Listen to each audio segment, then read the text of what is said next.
한 번쯤 살면서 사랑에 빠져본 사람이라면 여러분 사랑이 무슨 일을 하는지 잘 알 것입니다. 시간이 많이 흘러서 이제 뭐 사랑하는 감정도 별로 들지 않고 정으로 산다는 분들이 많이 계시겠지만, 그래도 여러분이 신혼초나 또는 사랑하는 사람을 만났을 때 그렇게 느꼈던 감정들을 한번 떠올려 보시기 바랍니다. 사랑이라는 것은 우리로 하여금 활력이 넘치게 하고 사랑하는 대상에게 집중하게 하고 몰입하게 만듭니다. 무엇인가를 사랑한다면 그것이 사람이든지 어떤 물건이든지 그것에 집중하고 몰입하게 만드는 것은 당연한 사실입니다. 사랑은 다른 곳으로 눈을 돌리지 않게 하고 사랑의 대상을 마치 흡수하듯 열중합니다. 그렇기에 사랑이란 그저 감정만을 의미하지는 않습니다. 사랑은 지성적인 활력이며 감정적인 흥분이고 의지적인 행동입니다. 활력과 흥분과 행동을 낳는 것이 진정한 사랑의 모습입니다. 그렇기에 사랑하는 사람이 내가 사랑한다 생각만 하고 활동하지 않는다면 그것은 불가능하든지 아니면 적어도 온전한 사랑은 아닐 것입니다. 생각으로만 하는 사랑이겠지요. 사람이 사랑에 빠질 때 그래서 그의 모든 인격이 다 동원되는 것입니다. 나는 지성적으로만 사랑하지 감정적으로는 절대로 사랑하지 않을 거야 하는 것은 불가능하다는 말입니다. 생각과 감정과 의지와 행동, 즉 그 사람의 전 존재와 인격이 그 사랑하는 대상에 집중하게 됩니다. 하나님을 사랑하는 성도의 사랑 역시 이와 똑같습니다. 우리의 생각과 감정과 의지와 행동으로, 헌신으로 우리는 하나님을 사랑합니다. 그런데 우리는 도대체 어떻게 이런 생각과 감정과 의지와 행동과 인격으로 전 존재로 하나님을 사랑하게 되었을까? 이 사랑이 어디서부터 온 것일까? 그것은 우리가 먼저 하나님을 찾아서 우리가 먼저 하나님을 사랑했기 때문이 아니라 하나님께서 우리를 찾아오시고 우리를 먼저 사랑해 주셨기 때문입니다. 그래서 우리가 사랑을 알게 된 것입니다. 여러분이 누군가를 사랑한다면 여러분이 아내를 사랑하든 남편을 사랑하든 자녀를 사랑하든 부모님을 사랑하든 누군가를 사랑하게 되었다는 것은 하나님께서 여러분을 사랑하셨기 때문에 가능해지는 것입니다. 그것을 가장 잘 보여주는 것이 바로 오늘 우리가 읽은 요한의 편지입니다. 요한일서, 요한이서, 요한삼서. 사도 요한의 별명이 무엇입니까? 주께서 사랑하시는 자. 그 누구보다도 주님의 사랑을 가장 충만히 누렸던 사람이 바로 사도 요한이었습니다. 그러므로 그야말로 사랑에 대해서 말할 수 있는 적합한 인물입니다. 우리가 읽은 이 2장 끝에 보면 또 3장이 나오는데 3장 1절에서 사도 요한이 이렇게 선포합니다. 보라, 아버지께서 어떠한 사랑을 우리에게 베푸사 하나님의 자녀라 일컬음을 받게 하셨는가. 보라, 하나님이 어떻게 우리를 사랑하셨는가. 마치 눈에 확연히 띌 정도로, 확연히 보일 정도로 확실한 사랑을 우리에게 주셨다는 말입니다. 하나님이 베푸신 사랑은 가히 놀라운 사랑입니다. 우리는 이것을 말로 다 설명할 수 없고 설교자가 목사가 하나님의 사랑을 설교하기는 하지만 그것을 완벽하게 이해할 수도 없고 완전하게 전달할 수도 없습니다. 그만큼 하나님의 사랑은 매우 크고 높고 깊은 사랑입니다.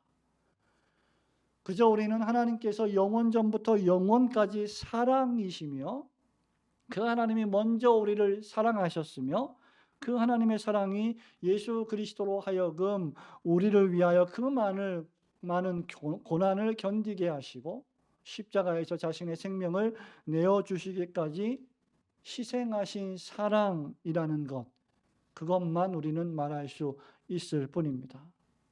그러므로 여러분이 정말 이 예수 그리스도 안에 있는 하나님의 사랑을 경험했다면, 십자가를 통한 하나님의 사랑을 알았다면 여러분은 오늘 요한의 권면처럼 결코 이 세상이나 세상에 있는 모든 것들을 사랑할 수는 없을 것입니다.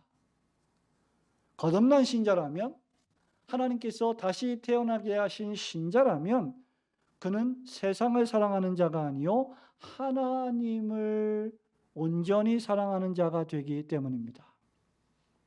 그렇다면 더욱 구체적으로 하나님의 자녀들은 왜 이 세상을 사랑해서는 안 될까요? 첫 번째로 이 세상과 세상에 있는 모든 것이 세속적이요, 정욕적이요, 마귀적이요, 하나님 아버지께로부터 나온 것이 아니기 때문입니다. 자, 15절과 16절 말씀을 우리 함께 읽겠습니다. 이 세상이나 시작. 이 세상이나 세상에 있는 것들을 사랑하지 말라. 누구든지 세상을 사랑하면 아버지의 사랑이 그 안에 있지 아니하니. 이는 세상에 있는 모든 것이 육신의 정욕과 안목의 정욕과 이생의 자랑이니 다 아버지께로부터 온 것이 아니요 세상으로부터 온 것이라. 타락한 죄인은 하나님의 말씀에 불순종하며 죄를 범한 죄인들은 언제든지 그 죄성이 마음에 있기 때문에 그 죄성에 넘어지고 무너지는 연약한 존재이기 때문에 세상과 연락하기 쉽고 세상 쾌락에 젖어 살기 쉬운 존재들입니다. 이 부분에 있어서 강한 사람은 아무도 없습니다. 그러한 자는 아버지의 사랑을 경험하지 못한 자이며 아버지의 사랑이 없는 자이다라고 요한은 말하고 있습니다. 세상을 사랑한다면 아버지의 사랑이 그 안에 없는 자다. 이렇게 요한은 말하고 있는 거예요. 뿐만 아니라 그렇게 세상을 사랑하는 재미에 푹 찌들어 살아가는 사람이 하나님을 사랑할 수는 없을 것입니다. 그러한 사람을 하나님이 사랑하지도 않을 것입니다. 왜냐하면 하나님의 사랑이 그 안에 있지 않기 때문이죠. 왜냐하면 하나님은 당신이 사랑하는 자의 사랑을, 그 사랑을 일부분만 가지고 다른 부분은 세상에 주지 않을 것이기 때문입니다. 하나님은 당신의 사랑을 결코 나누지 않을 것입니다. 그러므로 세상을 사랑하는 자는 아버지의 사랑이 없는 겁니다. 그렇다면 신자는 왜 이 세상 자체나 이 세상에 있는 것들을 사랑해서는 안 될까요? 그것은 왜냐하면 이 세상의 성격이, 본질이 세속적이기 때문이며 그것은 결코 하나님으로부터 나온 것이 아니기 때문이다라고 요한은 말합니다. 16절에서 이렇게 설명하고 있습니다. 세상에 있는 모든 것이 육신의 정욕과 안목의 정욕과 이생의 자랑이니 다 아버지께로부터 나온 것이 아니다. 세상으로부터 온 것이다 라고 말하고 있습니다. 이 세상에 있는 것들의 성격이 정욕적이다라고 했습니다. 여기 정욕적이라고 하는 말은 죄로 타락한 인간의 본성이 자연적으로 기울어지는 욕구입니다. 이것은 참된 사랑과 애정의 욕구, 하나님을 향하게 만드는, 하나님을 경외하게 만드는 그런 애정과 그런 욕구가 아니라 자기 자신을 기쁘게 하려고 하는 죄가 주는 욕구입니다. 그렇기에 그 기원은 하나님으로부터가 아니라 세상으로부터요, 사단과 마귀로부터 오는 것입니다. 여기 15절과 16절과 17절에 세상이란 단어가 6번이나 반복되어 있습니다. 여기 이 세상이란 무엇일까요, 여러분? 세상을 사랑하지 말라라고 할 때 이 세상은 무엇일까요? 우리가 발을 붙이고 있는 이 땅을 의미하는 겁니까? 세상을 사랑하지 말라는 말은 우리가 이 땅에 발을 붙이고 살고 있는데 사랑하지 말라니까 세상을 그냥 등지고 떠나라는 말입니까? 산으로 들어가서 돌을 닦으라는 말입니까? 산으로 들어가도 우리는 세상에 있는 겁니다. 만약에 그렇다면 우리는 허무주의자와 다를 바가 없을 것입니다. 사도 요한은 2장 2절에서 세상이란 단어를 사용했는데요. 이는 우주, 세상, 지구 등을 의미하는 말입니다. 근데 여기에 6번이나 6번이나 반복되어 있는 이 세상은 사단의 지배를 받는 악한 체계로서의 세상을 의미합니다.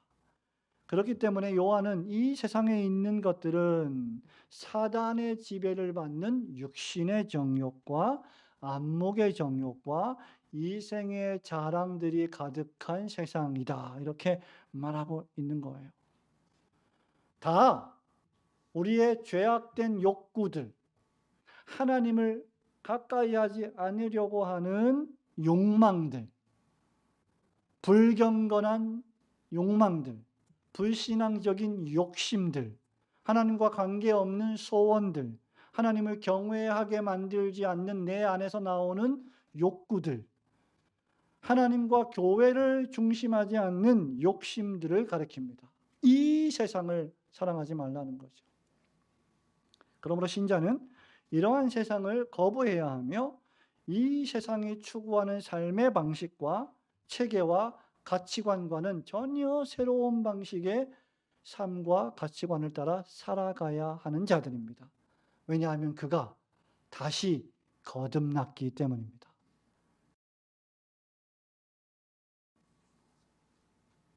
신자는 또한 이 세상을 사랑하지 않아야 하는데, 이유는 요한이 뭐라고 말하냐면 이 세상이 하나님께로부터 나온 것이 아니다. 이 세상에 있는 것들이 하나님께로 나온 것이 아니다. 이렇게 말하고 있어요.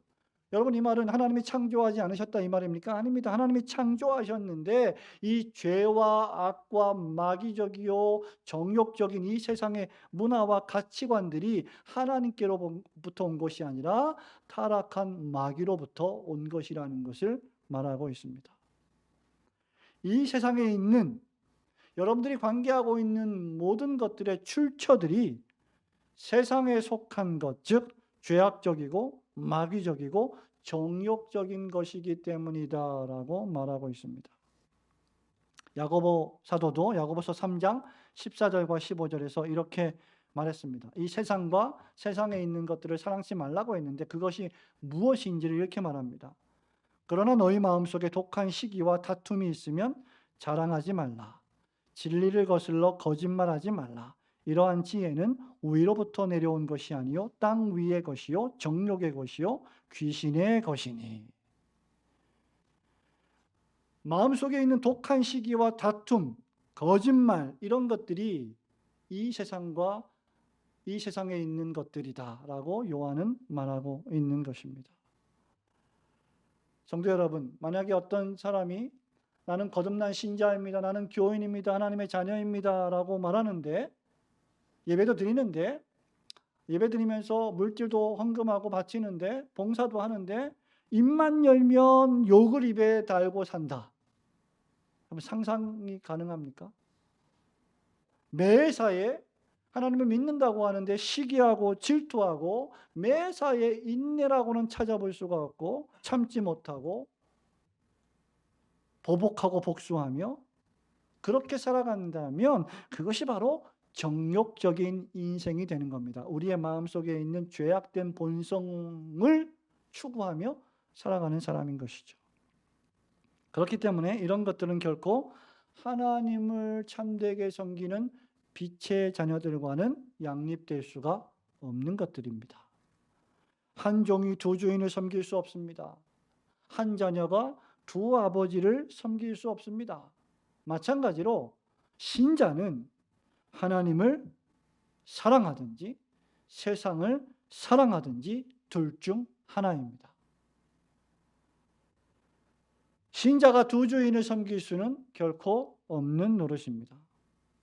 세상과 세상에 속한 모든 것들은 정욕적이어서 그 정욕은 사람의 존재 목적인, 여러분의 존재 목적인 하나님을 영화롭게 하는 일에서 우리의 시선을 빼앗아 타락한 자기 자신의 죄악된 본성에 늘 집중하게 만듭니다. 날 위하여 내가 중심이 되어서 모든 것이 자기 중심이 됩니다.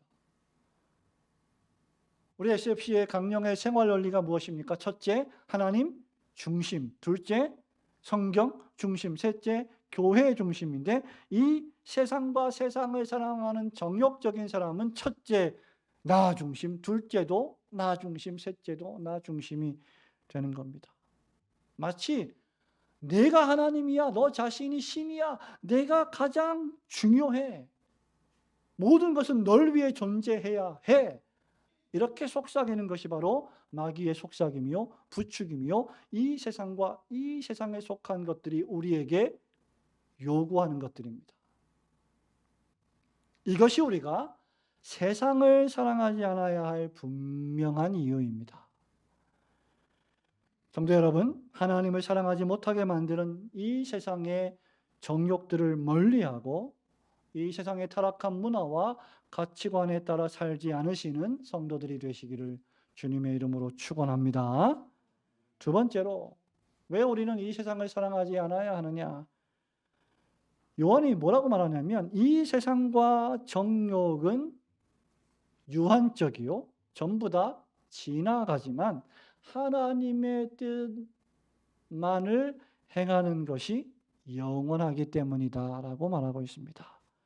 17절 말씀을 같이 한 번 더 읽어볼까요? 시작.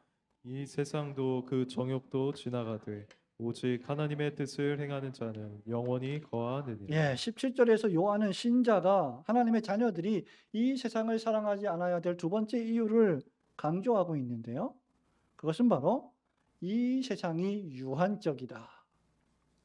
그리고 세상에 속한 모든 것들도 일시적인 것들이다, 순간적인 것들이다 라고 말하는 사실에 있습니다. 세상과 세상 정욕은 말하자면, 한마디로 말하자면 멸망할 것이요, 없어질 것입니다. 그러나 하나님의 뜻을 행하는 자들은 하나님의 나라에서 영원히 거하게 될 것입니다. 여기 이 세상도 지나가고 그 정욕도 지나간다고 했는데, 마치 여러분 어제 우리 전교인 야유회 가서 비록 좀 무덥긴 했지만 좀 더위도 한풀 꺾이고 바람도 불지 않았습니까? 근데 바람이 부는데, 바람이 어디서부터 와서 어디로 가는지 여러분 그 바람의 방향을 혹시 보셨습니까? 아무도 볼 수 없습니다. 마치 바람이 이쪽에서 불어서 저쪽으로 가듯이 흔적도 없이 사라져 버릴 것을 의미하는 것이 이 세상도 지나가고 그 정욕도 지나간다는 뜻입니다. 여러분, 우리가 그렇게 큰 의미를 두었던 세상은 지나갑니다. 지나가고 있고 지나갑니다. 우리가 애지중지하게 여겼던, 평생 우리가 소중하게 여겼던 우리 육신의 목표와 욕구와 소망들도 다 지나갑니다. 목사님, 혹시 목사님 허무주의를 조장하시는 거 아닙니까? 결코 그렇지 않습니다. 실제 우리의 인생이 허무하지 않습니까, 여러분? 멀리 갈 것도 없이 항상 푸르는 청춘일 것만 같았던 우리의 인생이 나이가 들어가면 들어갈수록 점점 죽음을 준비해야 하는 순간을 우리가 경험하고 있지 않습니까? 그래서 마음은 이팔 청춘인데, 그런 말씀 하시는 분들이 70대, 80대, 이렇게 90대, 50대, 60대도 마음은 이팔 청춘이, 마음은 청춘인데 우리의 육신은 계속 늙어가고 있습니다. 우리의 인생이 지나가고 있지 않습니까? 여러분, 모세의 기도를 기억하십니까? 시편 90편 10절에서 모세가 이렇게 슬프게 노래합니다. 인생이 얼마나 슬프냐면, 우리의 연수가 70이요 강건하면 80이라도 70대 80대 되신 여러분, 그 연수의 자랑은 수고와 슬픔뿐이요 신속히 가니 우리가 날아가나이다. 기쁜 순간도 있었고 즐겁고 행복한 순간들도 있었지만 돌아보면 참 슬프고 힘든 시간들이 많았던 게 우리의 인생입니다. 근데 그것조차도 어떻게 해요? 날아간다. 신속히 가니 날아가나이다. 이렇게 노래하고 있습니다. 그래서 솔로몬 왕은, 우리 청년 여러분, 전도서 12장 1절과 2절에서 너는 청년의 때에 너의 창조자를 기억하라. 곧 곤고한 날이 이르기 전에 나는 아무 낙이 없다고 할 해들이 가깝기 전에, 해와 빛과 달과 별들이 어둡기 전에, 비 뒤에 구름이 다시 일어나기 전에 그리하라. 이 무슨 말이에요, 여러분? 해와 빛과 달과 별들이 어둡기 전에, 우리의 육신이 그렇게 창창했는데 나이가 들어서 늙어서 이제 어두워지기 시작하기 전에 창조자를 기억하라 하는 말입니다. 우리가 소망하는 정욕들은 또 어떻습니까? 세상에서 부를 이루고자 밤낮으로 일하고 그토록 안식일을 기억하여 거룩히 지키라고 말하는데, 그토록 주일을 사모하라 말하는데 주일까지 나가서 돈을 벌려고 일을 해서 그토록 엄청난 부자가 되었건만 정작 암에 걸려 죽음을 맞이해야 하는 사람들 어떻습니까, 여러분? 아들과 딸만 바라보면서 그들에게 목숨을 걸고 살지만 정작 자녀들은 장성해서 부모 곁을 떠나지 않습니까? 물론 요즘에는 부모 집에 계속 붙어 사는 자녀들도 많이 있어요.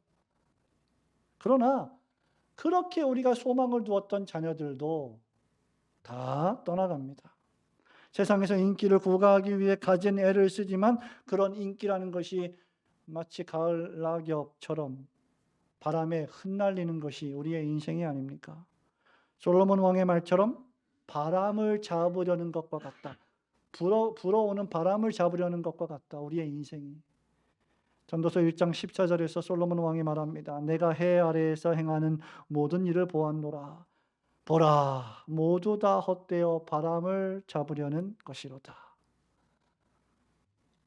목사님, 그러면 이제 우리 어떻게 살아야 합니까? 도대체 가치 있는 삶이 무엇일까? 요한이 말합니다. 이 세상과 이 세상의 정욕들을 사랑하지 않아야 할 이유는 이것들이 바람처럼 왔다가 바람처럼 가버리는 허무하고 무익한 것들이기 때문입니다. 그렇다면 없어질 유한한 이 세상의 체계와 삶의 방식의 가치를 두고 사는 것이 무엇이 유익하다 말입니까? 오직 하나님을 사랑하고 하나님의 계명을 지키며 하나님의 백성들을 사랑하며 세상을 사랑하지 않는 신자야말로 가장 가치 있는 삶을 살아가는 사람들입니다.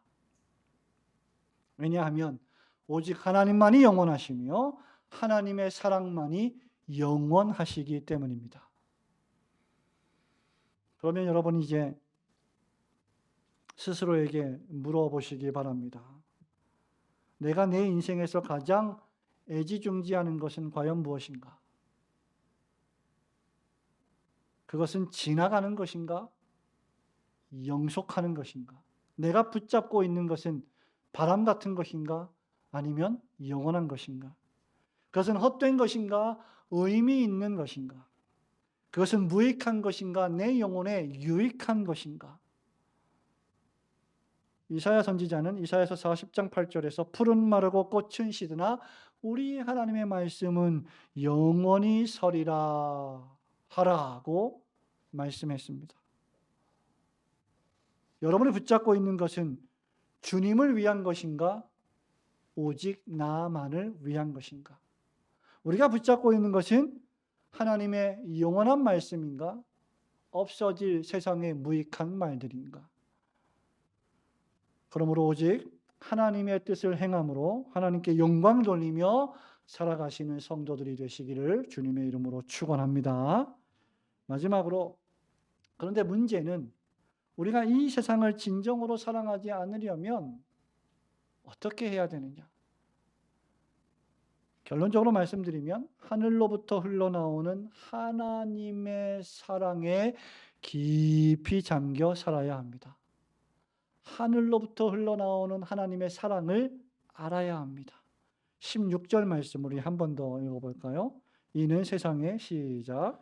이는 세상에 있는 모든 것이 육신의 정욕과 안목의 정욕과 이생의 자랑이니 다 아버지께로부터 온 것이 아니요 세상으로부터 온 것이다. 아멘. 이 세상과 이 세상에 속한 모든 것들을 사랑하지 않아야 될 두 가지 이유를 여러분에게 말씀드렸습니다. 그것은 하나님께로부터 온 것이 아니고 그것은 유한하고 무익한 것이기 때문이다라고 했습니다. 그래서 이 세상과 이 세상에 속한 모든 것들을 우리가 사랑하지 않게 하기 위해서 이 세상이 세속적이고 무익하고 덧없음을 말하고 그것을 여러분들에게 경고하는 것만으로는 충분하지 않습니다. 그렇게 하는 것만으로 여러분이 세상을 사랑하는 그 애정을 끊어낼 수가 없어요. 세상에 대한 애정을 끊어내는 것은요, 그렇게 간단하지만은 않습니다. 그렇게 하나님을 사랑하고 하나님을 섬기고 경배한다고 하는 사람이 돈이 우상이 되고 권력이 우상이 되고 자기 자녀가 우상이 되고 자기가 좋아하는 어떤 욕구와 감정이 우상이 되는 일들이 우리의 삶 속에서 얼마나 많이 일어나고 있습니까? 세상에 대한 애정을 끊어내는 것, 그건 정말 어려운 일입니다. 예를 들면 알코올 중독에 대해서 한번 생각해 보십시오. 여기에 술을 너무나 사랑하는 사람이 있다고 가정해 보십시오. 과거의 여러분일 수도 있고 그렇지 않을 수도 있습니다. 그에게 이 술이 주는 위험을 과학적으로, 의학적으로 아주 완벽하게 설명을 합니다. 술을 마신 결과에 대한 참혹함, 필름이 끊겨가지고 아무 일도 기억이 안 난다고 하지만 그것이 주는 그 참혹함, 장기적으로 알코올 중독이 가져올 파괴적인 결과들을 그에게 아무리 이론적으로 설명하고 강조한다고 해도 그걸 듣고 그렇게 무서운 거구나 하고 술을 끊을 수 있는 사람은 많지 않습니다. 왜냐하면 그 사람도 술이 안 좋다는 건 알고 있기 때문이죠. 알면서도 그는 여전히 술을 입에 댑니다. 이게 세상 애정의 강력함이에요. 왜 그럴까요? 크게 안 좋은 줄 알면서도 그걸 좋아하기 때문입니다. 그래서 여전히 술을 입에 대죠. 그가 술을 끊으려면 술보다 더 강한 무엇인가가 그를 사로잡아야 합니다. 술에 대한 애정을 또 다른 더 강력한 애정으로 끊어내는 것이죠. 스코틀랜드의 19세기에 가장 저명한 에딘버러 칼리지의 조직신학 교수였던 토마스 찰머스 박사님이 계십니다. 이분의 표현대로 하자면 한 가지 애정을 또 다른 애정으로 진압하는 것이다, 이렇게 말했어요. 찰머스 박사 계속해서 이렇게 말합니다. 사랑할 수 있는 다른 것을 대안으로 제시하지 않고 세상에 있는 것들을 사랑하는 마음을 모두 저버리게 하는 시도는 세상에 있는 모든 것들을 모조리 파괴하고 나서 그 자리를 메울 것을 아무것도 내주지 않는 것과 같은 부자연스러운 폭압에 해당할 것이다. 그러니까 더 사랑하고 싶은 무엇인가를 그 영혼에게 주어야만 그 옛날의 세상의 애정을 끊어낼 수 있는데 이건 끊어내야 돼라고만 말하면 끊어낼 수가 없다는 겁니다.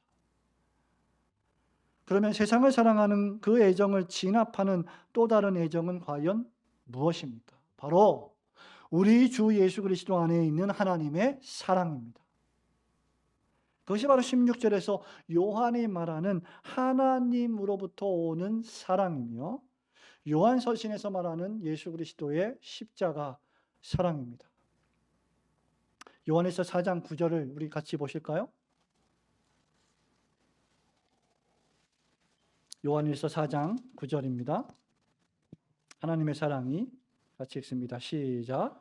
하나님의 사랑이 우리에게 이렇게 나타난 바 되었으니 하나님이 자기의 독생자를 세상에 보내심은 그로 말미암아 우리를 살리려 하심이라. 아멘. 성도가 바로 이 하나님의 사랑을 경험할 때 그는 세상에 대한 자기 애정을 진압할 수 있습니다. 하나님께서는 우리에게 당신의 사랑을 부어주심으로 과거의 세상을 사랑했던 옛 애정에서 과감히 떠나 하나님을 사랑하는 새 애정을 경험하게 하십니다. 로마서 5장 5절에서 바울이 이렇게 말합니다.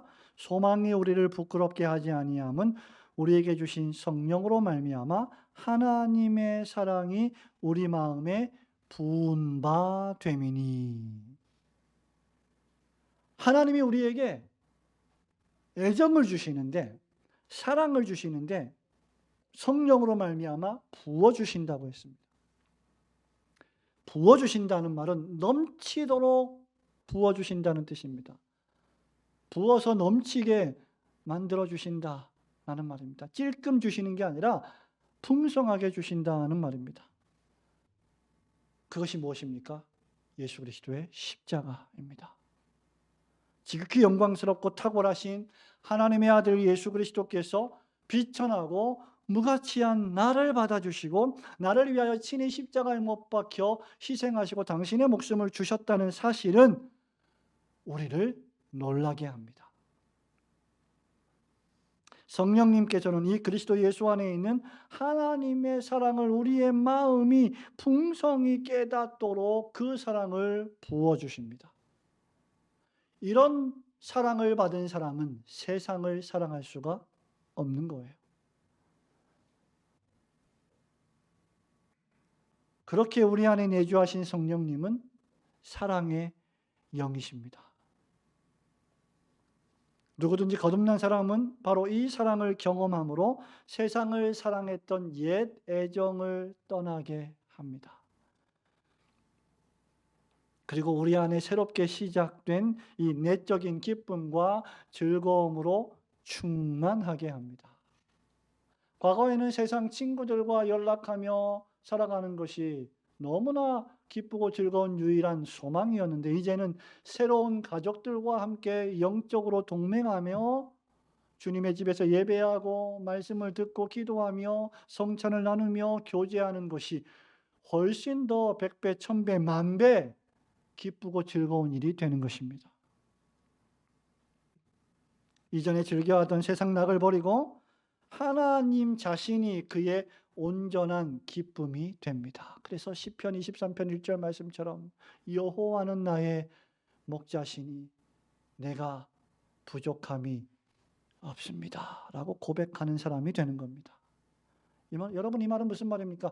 여호와가 나의 목자시니 나는 다른 아무것도 필요하지 않습니다, 이 뜻이에요. 하나님 한 분만으로 만족합니다. 하나님이 나의 자랑이십니다. 이전에 자랑하던 나의 세상적 지위와 명예와 돈과 부귀와 영화를 위하여 살아가다가, 날 위하여 그것들을 위하여 살아가다가, 그리고 그렇게 살면서 그것들이 내 인생의 목적이 되어 살아가다가 이제는 하나님의 나라와 주님의 몸된 교회와 복음을 위하여 그 모든 것들을 즐겁게 사용합니다. 그러므로 세상을 사랑하지 않는 방법은 하나님을 더욱 사랑하는 것입니다. 구주 예수 그리스도를 더욱 사랑하는 것입니다. 더욱 여러분 안에 계신 성령님을 쫓아 행하는 것입니다. 계명의 말씀을 지키며 사는 것입니다. 누구든지 주 예수를 참되게 믿으면 그는 거듭나고 성령께서 임재하시며 세상을 향한 과거의 옛사람의 애정을 떠나 하나님을 향한 새 사람의 애정으로 변화됩니다. 이런 신자는 히브리서 11장 25절과 26절의 모세처럼 하나님의 백성과 함께 고난받는 일과 그리스도를 위하여 받는 수모를 애굽에 있는 모든 보물보다 더 큰 재물로 여기게 되는 것입니다. 사랑하는 성도 여러분, 여러분이 그리스도 예수 안에서 여러분을 향하신 하나님의 그 깊은 하나님의 사랑을 경험해 알았다면 더 이상 이 세상을 사랑하지 말고 하나님을 더욱 사랑하시는 성도들이 되시기를 주님의 이름으로 축원합니다. 사랑하는 우리 성도 여러분, 말씀을 맺습니다. 오늘날 현대인들을 좀 보십시오. 여러분 주변의 친구들을 보십시오. 여러분은 어떠십니까? 오늘날 우리들은 이성과 진리의 지배를 받기보다 끓어오르는 정욕과 감정의 격정의 지배를 받는 시대를 살아가고 있습니다. 대중매체들은 선정적이기 그지없고 그 선정적인 것들을 너무나 아름답게 미화하면서 잘못된 것들이 옳은 것들로 보이도록 만들며 살고 있습니다. 우리의 감정을 자극하고 정욕을 불러일으키는 점점 더 자극적인 소재를 다루는 유튜브 영상들이 그것을 웅변적으로 증거해 줍니다. 그리고 우리는 그것들을 보고 즐거워합니다. 이 세상에 있는 상당한 것들이 육체의 정욕, 안목의 정욕, 이생의 자랑을 추구하게 만듭니다. 오죽하면 목회자들도 유튜브를 해야 되나, 이런 유혹에 빠질 정도로 100만 구독자, 뭘 받아요 그럼? 골든 부츠인가요? 그런 거 받죠. 버튼. 10만이면 실버 이런 거 받고. 수많은 사람들이 이러한 육체의 정욕을 당연한 것으로 여기며 살아갑니다. 이것에 대해서 반기를 들었다가는 사회에서 매장을 당하거나 따돌림을 당하기도 합니다. 야, 세상 사람들 다 그렇게 사는데 너는 뭐 그렇게 대단하다고 그렇게 올곧게 살아. 우리 교회 이름이 올곧은 교회잖아요. 성도 여러분, 이런 타락한 세상 속에서도 사도 요한은 이 세상과 세상에 있는 것들을 사랑하지 말라고 우리에게 명령합니다. 이 세상의 정욕적인 것들에는 아버지의 사랑이 없고 세상으로부터 온 것이며 그 세상도 정욕도 허무하게 다 지나가 버리는 것이기 때문입니다. 오직 우리를 영원히 살리고 사랑하는 것은 그리스도 예수 안에 있는 하나님의 사랑뿐입니다. 그러므로 우리는 말씀으로 늘 이 세대를 분별하며 살아야 할 것입니다. 바울이 로마서 12장 1절과 2절에서 말한 것처럼 너희는 이 세대를 본받지 말고 말씀으로 세상을 분별하여 하나님이 기뻐하시고 온전하신 뜻이 무엇이든지 깨달아 알아라. 우리를 유혹하는 세상이 무엇인지, 세상에 있는 것들이 무엇인지 말씀으로 비추어 보아 늘 하나님의 뜻대로 살아가야 할 것입니다. 그러므로 우리가 이 세상에, 이 땅에 발을 붙이고 살되 이 세상을 사랑하지 않고 하늘에 계신 하나님 아버지를 사랑하며 그 사랑의 하나님의 나라를 준비하시는 올곧은 교회 성도들이 되시기를 주님의 이름으로 축원합니다. 아멘.